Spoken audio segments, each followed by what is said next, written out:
You are listening to Level Up Your Gaming Podcast, episode 53, Why We Cheat as GMs. Today we talk about why we cheat as GMs.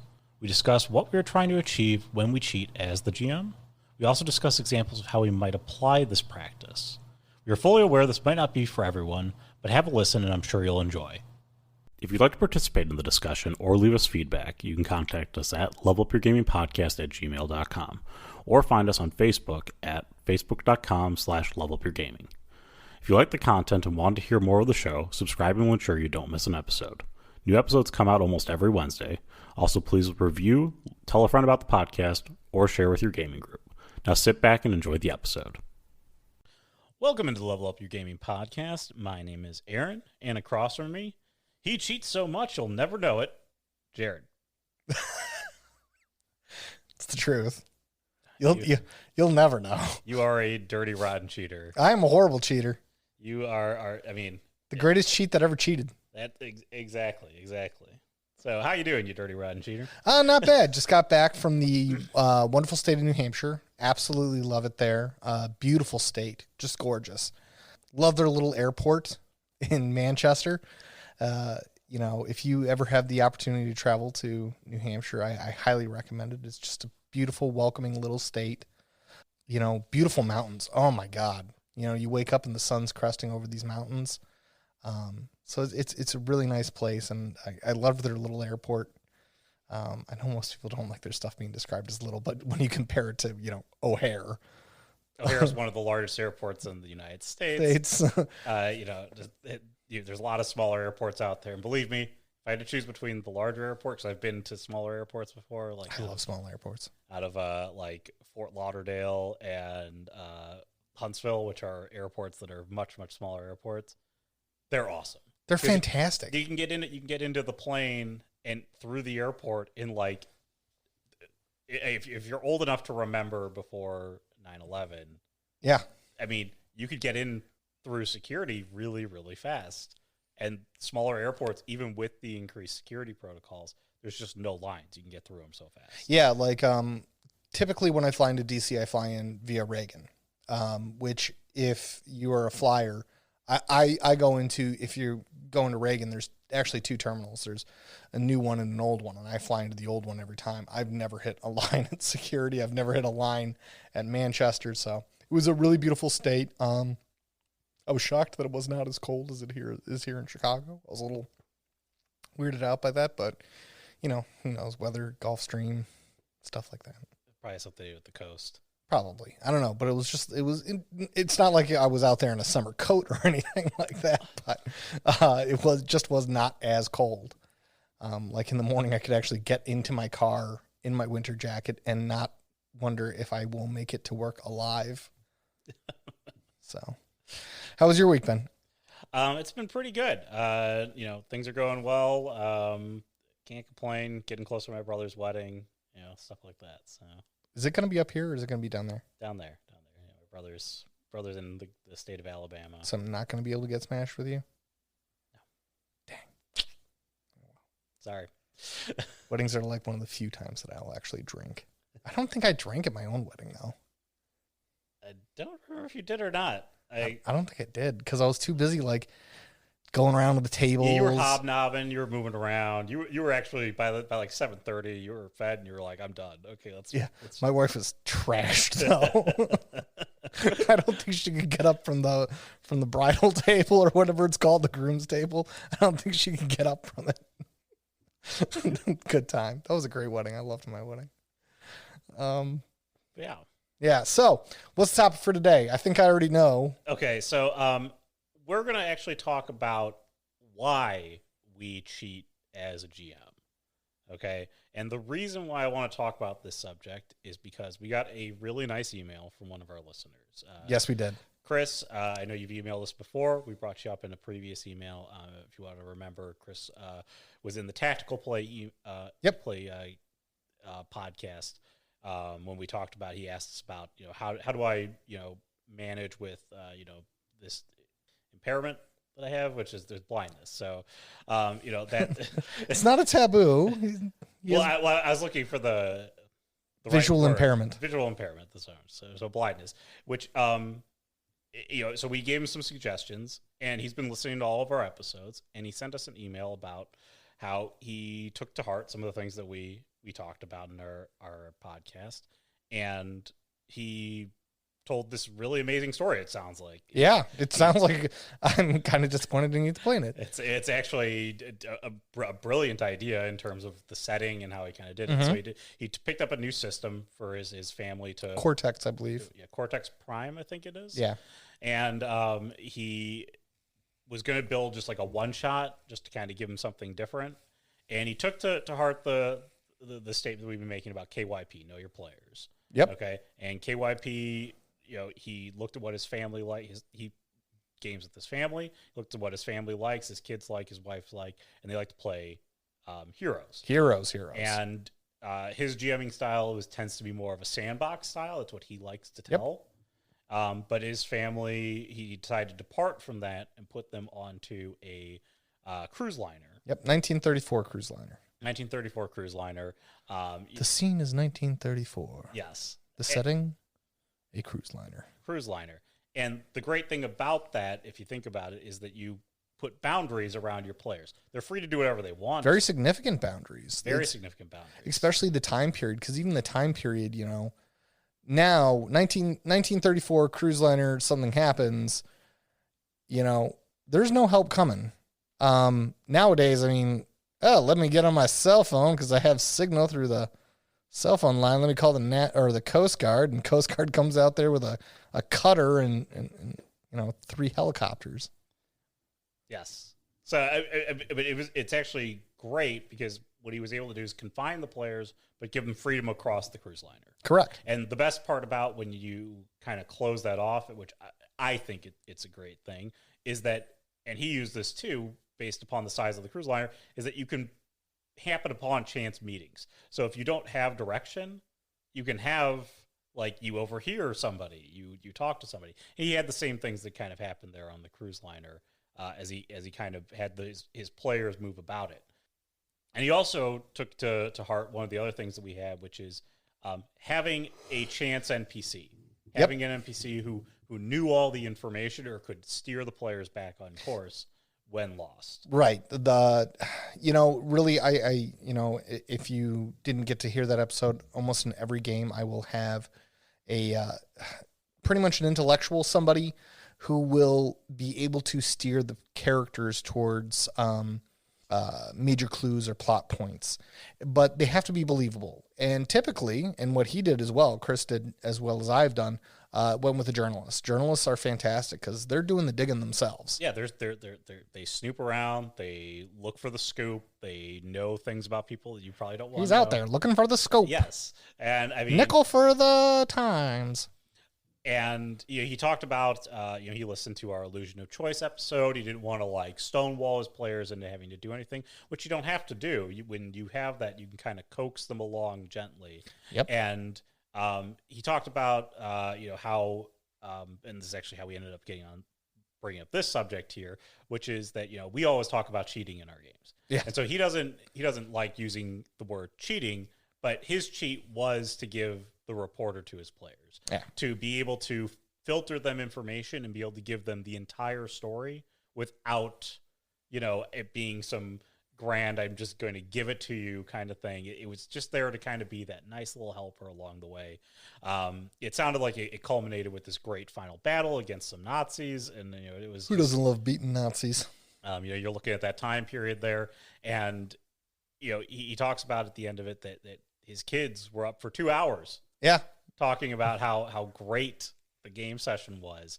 And, I got to say, when you have that is the best compliment you can get from your players. Yeah. When your players are still talking about every beat in the game for hours and hours afterwards, and you're like, guys, you got to go, or kids, you got to go to bed. Like, you've done it right. Ricky Tick, brush your teeth. You've done it right. And so that's the piece that you always look to emulate and go through there. So I just, I know he even said this to us in the email. He doesn't agree with everything we say. You don't have to agree with everything we say. And actually, we definitely don't want that. If everyone in the world agreed on everything, it'd be a very dull place. Our podcast is, is a place of intellectual discussion. It's ideas that we put out there, because, you know, we've been around the block and we've analyzed very, very vigorously where we went wrong, where we went right, how we can get better. And really in the past 2 years have been really pushing envelopes. That has been a big thing for us, is pushing the envelope. And we're getting some very surprising results out of it. Some very great results. But yeah, not everyone's going to agree with what we say. And, you know, in the course, we just hope that maybe, you know, Chris actually did exactly what we were looking for. Give it a shot. Yeah, give it a shot. See how it turns out. You know, listen to what we're saying. See what you like and what you think might work for you. Implement it if you like it. Okay. Or give it a shot if you don't want, if you want to try it all. I mean, you don't have to try it all, but you know, we certainly appreciate, you know, actually the listening to the ideas and then coming back with the feedback on stuff that worked for him and the stuff that he took out of it. So Chris, I just want to say thank you so much. Big thank you. Huge thank you for the email. It, you know, made my day. Yeah, made my day. I mean, it was a great to read it. I sent it to Jared right away. I'm like, you got to read this. Like, this is great.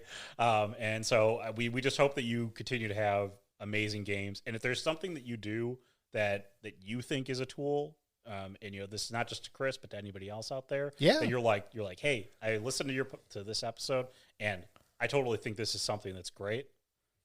Tell us about it. We're happy to talk about it. I want to know more, because not only do I want to level up your gaming, I want to level up my gaming as well. It's like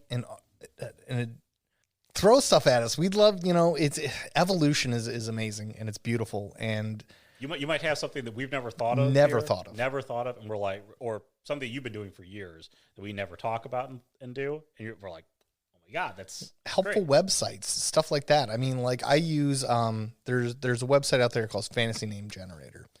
And oh my God, it has every single name that you could possibly, like, if you need I'm pretty sure there's like Bosniak names, like Bosnia, who because usually that's the one where you can basically pick any ethnicity of name, and it's not just real names. They have fantasy names. So if you need Draconic, if you need D&D dwarf, if you need Pathfinder dwarf, if you need World of Warcraft dwarf, they have everything. It's a wonderful site.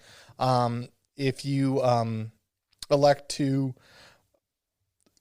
support their website, you know, the person who runs it dedicates all support and stuff like that to obviously keeping the site online, but to planting trees. So it's a really great cause. I've definitely thrown some support their way, just because I use their generators. Like, they're like, well, this guy using it for the 5th time in 2 days. But no. And so one of the points in Chris's email is he talked about cheating, and there was in quotations when it was in the email.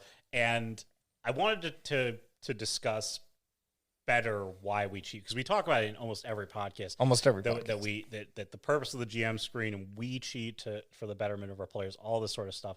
And I mean, at the core of it, yes, it's for the betterment of our players. Okay, it is to make their experience better, more tense, more enjoyable as we go along. That does not mean that I am cheating to keep my players alive in a situation. It might. Okay? Yeah, I've done it. It might, but I'm not trying to produce a false outcome. Correct. I'm not overriding what happens. So, as Aaron pointed out, the central point of why we cheat is to increase the fun, right? So, for example, you know, when Aaron talks about, I don't cheat to keep specific players alive or anything like that, I will cheat absolutely to keep a character alive. And the reason for it, you know, when you look at that, is, will the character's death amplify the game in any way, shape, or form? And this also goes back to KYC a little bit. When every roll, and this is really an announcement for the players, Your GM is making hundreds of calculations in their beautiful brain every second. Let's say, for example, Aaron's character decides to break cover and run into a fatal funnel, which is typically a hallway where on one end are shooters and on the other end are you, and Aaron breaks cover and runs down the hallway. Now, Aaron, when he does this, I am already calculating one. Can Aaron take a player death? I know Aaron. I know if I clip his character, he is not going to slam his dice on the ground, say, F you, Jared, and leave the house. He's not going to do that. He's a mature player. He's pretty good at handling character death. You know. 2, why is Aaron doing this? Is Aaron doing this because he had a few cocktails earlier in the evening, decided to get a little fancy? Is it because the theme of this game has been heroics to a large extent? You know, Captain America like heroics. You know, I rush the hallway full of bad guys. You know, is he just being kind of silly? Like, oh, fuck it, I rush it. So it's motive. Why is Aaron doing this? Is he actually, because, and you know, honestly, I'll be honest, until the last 2 characters that I've created, most characters I get pretty just kind of like done with after a while. It's a GM curse. I'm used to having NPCs where I change personalities, characters, motivations, everything, minute by minute, scene by scene. It's always tough because, I mean, this is tangential to what you're saying here, but you, when you were a player, whenever you were a player, you always played someone who was a mirror image of an existing character that you knew about, and you also played them with the skill set and knowledge that you have outside of game. So you always tried to build that character. Yes. And you always hate that character. And I do. Because I almost always I'm like, you know, maybe I can get him clipped and get a new character. And it's not like you just hate him a little bit. You hate him a lot after like 2 sessions of gameplay. But it's funny. The last 2 characters I've built, clearly not having the skill set that I have, not having the knowledge that I have. You know, right now I've for the last 2 characters I've played, they are not very familiar with firearms or tactics. The most current character I'm playing, which is a female character for the first time ever, and I'm just having a blast. You know, because I base a lot of her off my wife. So it's really fun. Especially the equipment she carries, because my wife has to carry like everything. But you know, in our last session, you know, we had Aaron blessed us with a World War I machine gun, and instead of conserving ammo, holding at a pincer point, you know, or a fatal funnel, yeah, I went rock and roll with that thing, you know, because that's what the character would do. And I ask myself a lot, what will the character do? What would Rachel do in the situation? And I found that to be, or what would who was my last character? What was his name? David, thank you. What would David do in this situation? So going back to, are they trying to clip a character? What is the motive of my player? Why are they doing what they are doing? Is your barbarian doing this because they don't want to play the character anymore? Because let's be honest, rushing headlong against, let's change this to a fantasy setting. I'm a barbarian and I'm, you know, level, I don't know, what are the levels go up to, what, 20? Mm-hmm. I'm a level 10 barbarian, and I run out into the open against a dragon who is flying, who's level 20. Are they looking to do something heroic? Are they just looking to clip their character? Do they think that you're not going to clip Do they think, I'm going to do this, and the GM's not going to do shit? Are they challenging the GM? And it happens. Trust me, it's happened to me. I've had players that have literally done that to see if I would clip their characters. And they have always found out that, yes, Jared will totally clip you. He will totally clip you. That's the one thing that we will not cheat on. If you play dumb I'll take you. Then you are playing dumb, and we will finish you off. And you know, I look to you know, not this group so much when I come to experience of clipping characters and stuff like that. I go to experience with another group I used to play with in GM for, and God, they would just play stupid a lot, and so stupid. You know, as my father-in-law used to say, play stupid games, win stupid prizes. You know, so there we go. They won stupid prizes like getting killed. And technically, you know, one of the issues that I always had was because of, you know, they would do that. And then my cleric would run out there and try to heal them. And it's like, dude, you're running into an open field with a dragon who's flying and you have no ranged weapons. Trying to heal a barbarian who just got cooked in the barbecue. Do I clip him in that situation? Typically, it depends on how vindictive I'm being that night, to be perfectly honest. If I think they're doing it out of, I play the cleric, I play a great cleric, my character is so faith-driven in believing that everyone can be saved, he would do this. If they're playing in line with the character, I'll throw the dice and let the dice roll when they may, but I'm not going to actively be like, you're fucking mine. Like, I will take you. Again, and this is where the cheating part of it comes into. So, in my last game that I did, I'm not going to tell you where I cheated. Yeah. Before you go into that story, can I give some rules to cheating? Yeah. One of my particular rule number 1, I don't tell my players when I have cheated. Now, Aaron's done it like once. I think I've done it once or twice and told them. You've told me a couple times that I've fudged rolls. But I do not make a habit, and I will tell you this, and I will yell it from my very grave. Do not let your players know when you have cheated, either in their favor or against their favor. Because once they start to know that you are cheating, they will look at it every time that you're trying to do it. Precisely. Every action you do, they will look at. So meaning the real goal here is that you're not trying to cheapen any wins. No. Okay? And you're not trying to detract any wins either. So you're trying to make the win more epic. You're trying to make the win more epic. Okay? Which means sometimes your players are just going to wax your bad guy. Now, if your players are just going to wax your bad guy, I've had it.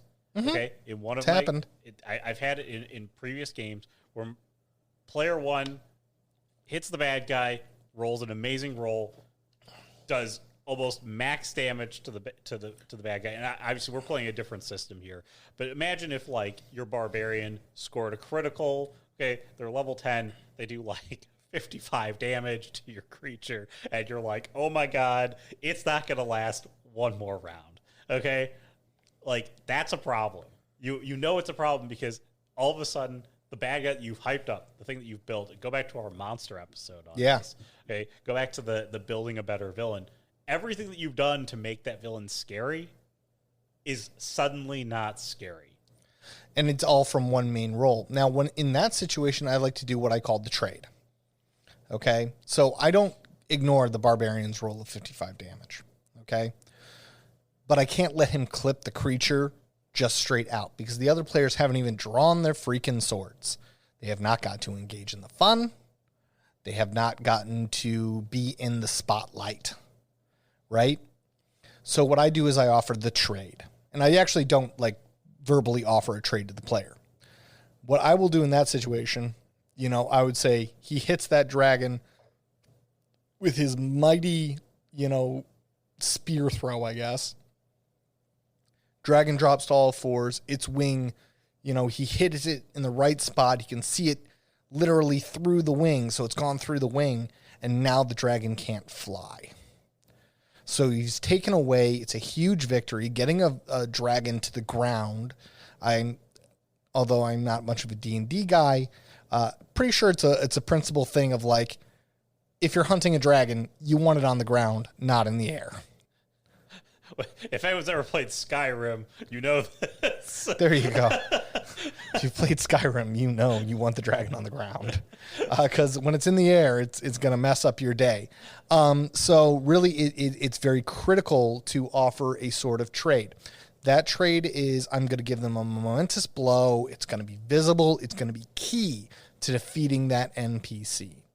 So, maybe that would be, for a more humanoid villain, it takes out, some special power or some special ability. Let's say he's really good with a M4, right? To use an M4 effectively or very effectively, you need two hands. It's a rifle.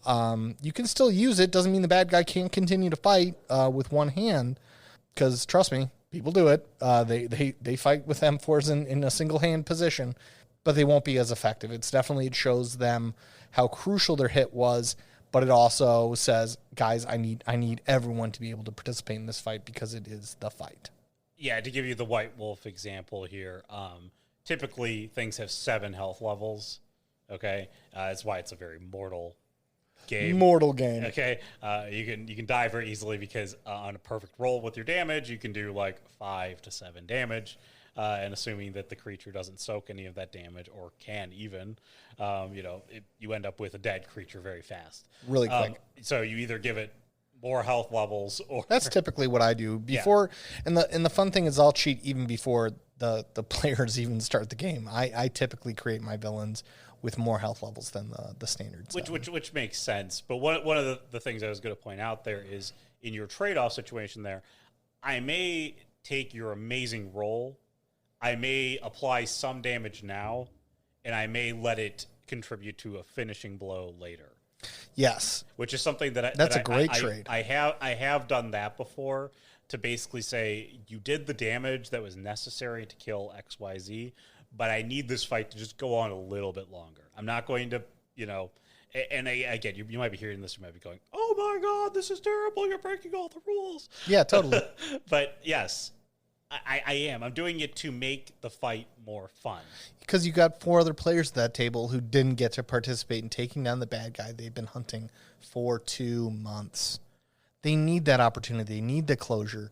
For a perfect example, maybe that spear landed in the dragon's heart, but finally I get some good fighting going on, and then suddenly, the creature starts growling and starts stumbling. Why? Pierce the heart. It's bleeding out. It just takes a minute, enough time for the spotlight moments, enough time to let it fight, let it go, and you'll make these decisions so quickly on the snap and on the fly. It's very hard.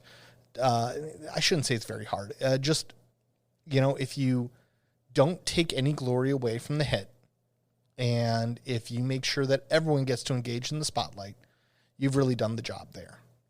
That's really kind of the key point of the trade is in that situation. But when it comes down to cheating, the thing that you always must remember is that you are doing it for the benefit of the story as a whole. You are doing it for the benefit of your players and the fun and the entirety of the environment.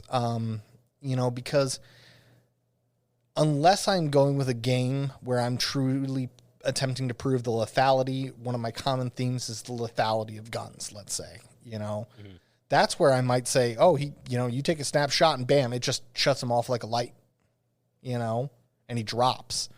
But the lethality has to be on both sides, and that's really where the cheat comes in, And in one of our previous episodes, I talked about, getting the good roll and do I kill a character. In this moment, I think in that scene that I presented to our audience really encapsulated why I cheat. So let's say, for example, that you have a player, you got a really good hit roll on him. It's enough to kill him. Now, you have that choice. You've lost all your health levels. I can drop him unconscious. I can kill him, or I can make it a significant wound. You have to look at the story. Because remember, in the end, with Game Master, Dungeon Master, storyteller, to be perfectly honest, in this little white wolf bias, I think it's the best title. Because that's what we're here to do, is to craft a communal story, right? And when that round hits, what's the best story? Is it the character falls unconscious, now my player is doing nothing, I know there's lots of this combat left to go, I kill the character, they love this character, and again, they're sitting with nothing left to do for the rest of the freaking evening, and I know this combat's got a long way to go. The longer a game goes on, that's a harder choice, too, when you start to kill so much a hard choice. But, and we've talked about death with characters before. You have to memorialize it. You have to make sure that the death, because even in a game where I'm proving the lethality of weapons and just how it turns off lights, right? Death is short, it's quick, it's brutal. Look at any movie. They will never kill a main character with short, quick, and brutal. They won't. Why? Because that doesn't make a good story.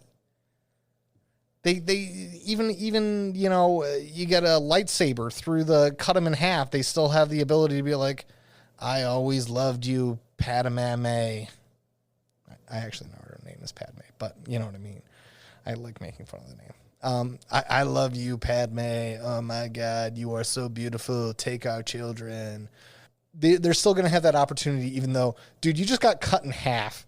The shock alone you're going to be incapable of saying words maybe other than mom. Something that's, one of the first words that we've said, and our brain is just simply firing. Mm-hmm. I'm in danger, so I'm going to use the word that I've used since I was a child to say I'm in trouble. No, they're clear-headed enough to go, oh my God, you are the most beautiful rose. And because, that was the rose they gave on their first date or whatever. You know what I mean? Mm-hmm. That's the story. And that right there, if I'm a player and that's how I go out, high five to you. I will pleasantly sit here for the rest of the freaking evening while the rest of them kill all the ninjas. But you have to memorialize the kill. Now, back to cheating, though. In this event, I've got those 3 outcomes. So I go for option number 3. Or you can have the round miss entirely. There we go. Option, 1 is they get hit and they get hit good. They're wounded, but they can still continue the fight. This, in my opinion, is the best story because my player is still engaged. I've shown the lethality. And what hero doesn't have a scar at the end of the main battle? You know what I mean? I got through this perfectly. No. Good main fights. They're going to walk out with a couple of scars. Look at John McClane. His feet probably never looked the same after walking over all that glass. Right? Die Hard. He did all that without pants without a shirt. But, it's the better story. I could have it that those rounds hit the cover that they're behind and explode the cover, and I can do a John Woo, Michael Bay sort of thing where the cover starts disintegrating and they got wood chips all over them and they're officially suppressed.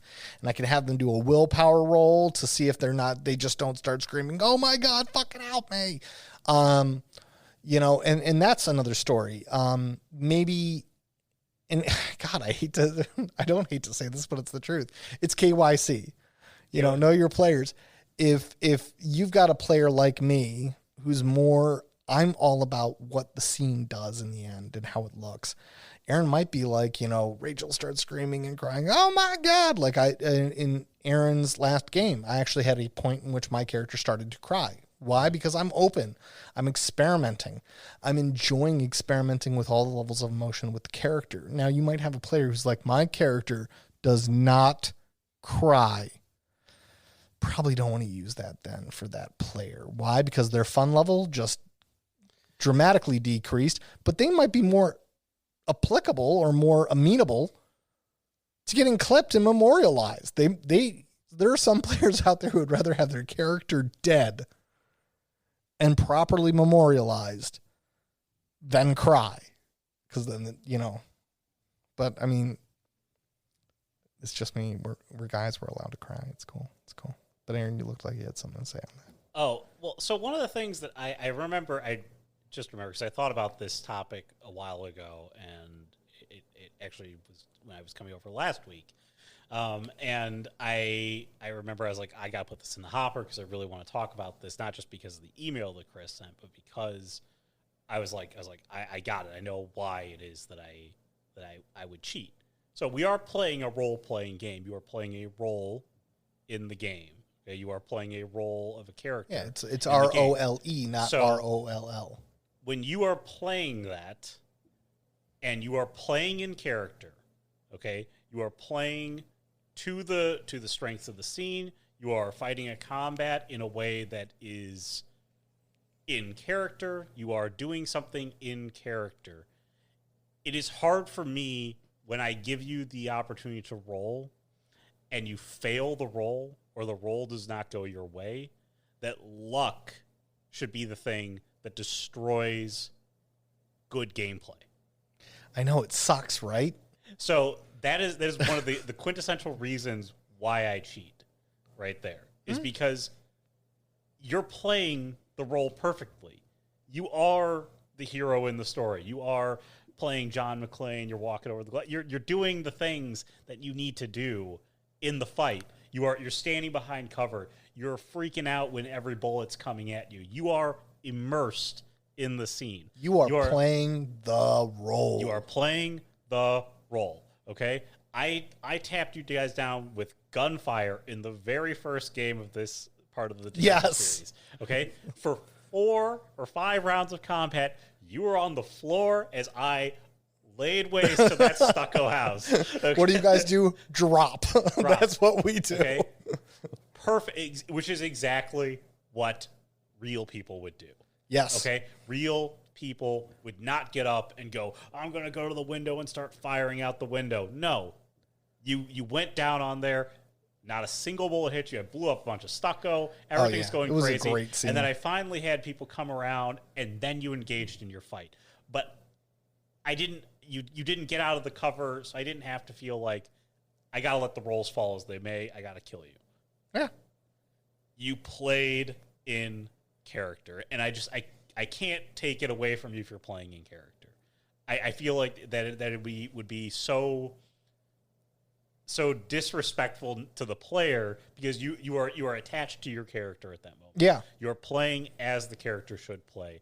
And that is like, if you watch your players level up there, like that's the ultimate compliment they can give you. And so give them the compliment of kind of cheating in their favor. It's sometimes when it's that is a great point. I mean, like, it really is, because I loved how you brought up the idea of like the players are subject to luck. Yeah. Last week, Brian and I were doing the damn thing. We were playing. Yeah. We were having fun. We could not get above like one success if our lives depended on it. Oh my God. In the bear chase. Okay. Brian's like, I'm going to stop this bear with Brian pulled out the great corny pun and everything. Yeah. A barricade. I'm going to create a barricade. Okay. They were in a cave full of bears. Brian, so in White Wolf, there is a botching system. It's kind of like critical failures. Yes. If you play critical failures, in botching, things go wrong. So Brian botches, his gun jams so bad, and it was just this great confluence of events. But then Jared and Brian, they're epically, they're just barely running away from these bears, which is funny when I say it. God. Okay. And well, in White Wolf, a bear is freaking lethal. It is lethal. It don't matter how long your character has. Jared's getting swiped at. He's taking the rear. He's trying to push Brian, who's a slower character, ahead of him. He's playing heroic in the back field of here. He's getting them through. They finally break away. They finally get some separation. They get to the car. Brian is in a panic, and so I have Brian roll to see if he can start the car. Okay, this is a luck thing. Luck. Totally luck. Brian botches again and drops the keys underneath the seat. Okay? I've got them dead to rights. They're dead. The bears are going to swarm on the car. It's over. So long, Brian. So long, Jared. This wasn't cheating. I had this sort of plan. It was a plot point. It was a plot point. But I used the GM magic of the plot point to stop everything right there. Yeah. For our audience references, Aaron's plot point, which I still want to pound the ever-living piss out of him because I'm wondering why he did it, because I never found out why it happened. So was that like time kept skipping and reversing for us throughout the game? Like You'll just have to randomly. keep listening to find out why I did this. Yeah, because Aaron's hopefully will, because oh my God, he's making such good stories nowadays. But yeah, so time rewound there. Now I didn't take away any of their thing, and actually it was great. It was probably the best moment that I've ever had. I thought that they were just going to kind of be like, oh, that was really freaky. Let's go back and let's go do this next thing. No, they both dropped everything they did. They went back to like the safe house. They sat down. They had a nice cup of tea. And every time they did something relaxing, I'm like, it's very relaxing. It's very relaxing. Brian's like, shut up. I don't care. We barely got out of there with our lives. Barely got out of there with our lives. And again, that I'm not saying that it has too much to do with cheating, but they played so in character there. Yeah. They played so in character there. They didn't stand up and like, I'm going to stay on my line and shoot down 5 bears with my pistol. No, they didn't do that. We ran. They ran. They Fast. ran from the bears. Fast. Okay? Had they decided to stand up and fight the 7 bears, Aaron would have eaten us. They would be dead. Yeah. The game would be over. There'd be new Done. characters the next week. But they decided to run. They decided to play it in character. They were freaked out. Every little bit of it, they took every piece of emotion that I drove into the scene, and their emotions, were expressed and came out of that scene perfectly. And it was tense. It was exciting. And I'm never going to tell them how many times I cheated in those roles. I cheated. And that goes back to rule 1. Rule 1. Because what ended up happening is they had a blast, and nothing that I ended up doing, if I cheated, I don't know if I did, but if I cheated there, you didn't know enough to feel like the scene wasn't less threatening. And that's the thing, because that's one of the main worries of cheating, is that the players will catch on and they will think that you will not tag them. You won't do it. And that's the thing, is because there's 2 concerns. One, somebody calls you out on your cheating. And at this point, now you have a podcast you can direct them to. Listen to this podcast, you'll get it. Or 2, they'll think that you don't have the stones to take them when it's time. And if you go back to character death episode, always prepared to have those stones, but always remember to memorialize. God, I love memorializing. Memorialize. And you can cheat the other way too. You can make cheat. You can make things go horribly wrong for players to make it more tense. Oh, dude, I've totally done that. And no player, that's where the players will get frustrated and be like, "You're a cheat." Here's the podcast, because you guys were going through it too easy. It was too simple. You guys were just bombing through everything. Where's the story in that? Nobody makes a story of the easy freaking route where everything goes right for the guy. What freaking movie does that make? Limitless. The guy had limitless mental ability. Not everything Shit works still out. went wrong. You do not have a charmed existence. Exactly. Nobody makes a thing about, maybe the Care Bears. but anyways, that's the point. Is that you can cheat both ways. The goal is to make it so your players have a better time. Yep. And one final tool for that toolbox: always roll. If you're cheating without rolling, the trick is to make them not know when you're cheating. If you're not rolling, you're cheating. The other great thing about rolling is that it can tell you how you want to cheat in the next moment. It can. Okay? Absolutely. If I roll an amazing success and then I need to make sure that the thing doesn't hit, I could say it just barely misses you. Just barely. Grazes your hair. The beard on your face is tingling as the claws come across it. Okay? Talking about my man. You just admit it. My beard is magnificent. It is a magnificent beard. I will not dispute you there. It's good right now. But always roll. Jared's right. Roll. If you're using Roll20, GM roll. Yep. Always roll. Yep. Always roll. I thought that was a great point to end it on. I'm sorry, Aaron. I think that's. I was gonna say, you got anything else? No, I got nothing. All right. Well, that is why we cheat. So take it or leave it. You don't have to love it. You don't have to love it. You don't even have to follow it. It's just something is a tool that we use to amplify the fun of our games. Yes. But anyways, if you want to tell us, hey, that's a great idea, I'm going to start cheating in my games, you contact us at levelupyourgamingpodcast@gmail.com. Or you can follow us on facebook.com/levelupyourgaming. We do get comments there. We reply to the comments. Gary's been leaving us some comments on some of our previous episodes to talk about them. We'll talk about some of the stuff you talked about to comment on some of our previous episodes, Gary, because it's good stuff as well. It's great stuff. Aside from that, we're on YouTube, getting the catalog on YouTube. It's working its way back there. I've got about half of it up there right now. Nice. So if you like YouTube as a medium, or if you know somebody who just doesn't know how to work podcasts, give them the YouTube link. Share it with your gaming group. And smash that like button. Thank you, Jared. Smash it. So anyways, that's going to wrap it up for us this week. For Jared, I'm Aaron. Have a great week, people. Have a great week, everyone.